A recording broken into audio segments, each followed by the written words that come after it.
Hello bachcho, let's read this question. The question says that the value of Planck's constant is first option 6.63 10 to the power minus 34 joule per second, second 6.63 into 10 to the power minus 34 kg meter square per second, third is 6.63 into 10 to the power minus 34 kg meter square, and fourth option is 6.63 into 10 to the power minus 34 joule second inverse.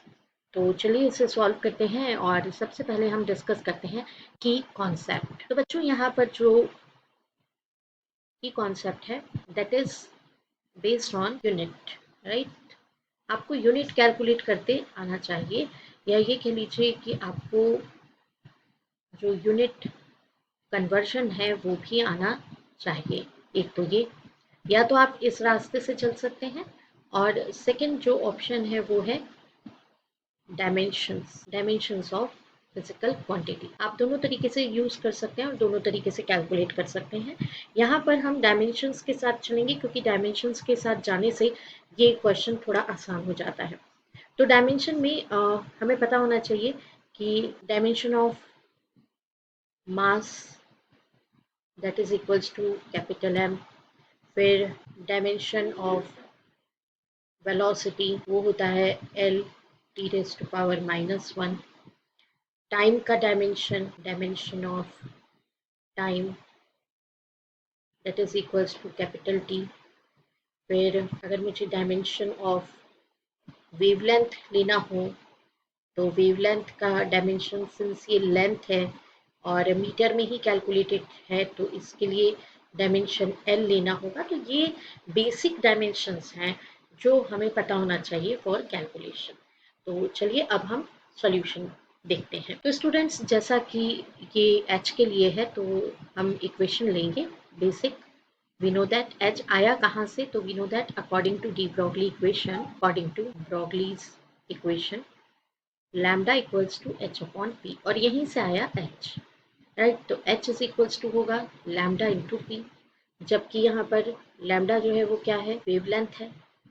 तो इसके लिए dimension क्या हो जाएगा, ये dimensions हो जाएंगे capital L. फिर पी दैट इज मोमेंटम है, तो मोमेंटम के लिए मोमेंटम इक्वल्स टू होता है मास into velocity, so therefore dimension for momentum p is equals to मास का हो जाएगा कैपिटल एम, वेलोसिटी का कितना है L T raise to power -1। तो ये वैल्यू है हमारे पास जो आई है, ये वैल्यूज से हम चलेंगे। तो चलिए सॉल्व कर लेते हैं। h is equals to dimension put कर देते हैं, इसका आ जाएगा l, p का आ जाएगा m, फिर l T raise to power -1।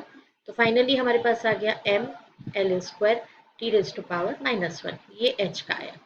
Now converting this unit, अभी इसको यूनिट में कन्वर्ट कर देते हैं।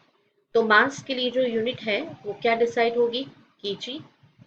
फिर मीटर के लिए कितनी हो जाएगी, एम के लिए मतलब सॉरी एल के लिए, लेंथ के लिए कितनी हो जाएगी मीटर स्क्वायर, और टाइम के लिए होगी सेकेंड रेज़ टू पावर -1। तो ये यूनिट कन्वर्ट होकर के एच के लिए कितनी आ गई, kg metre square second raise to power -1। तो एच का सिंस न्यूमेरिकल वैल्यू होता है 6.63 इंटू 10 टू द पावर -34, और अब यूनिट कितनी आ गई है इसकी, kg metre square second raise to power -1। तो आइए देख लेते हैं कि कौन सा जो ऑप्शन है वो करेक्ट ऑप्शन है। तो हमारा जो ऑप्शन नंबर 2 है that is kg metre square per second, this is the right answer. So I hope you understood it well. Best of luck. Thank you.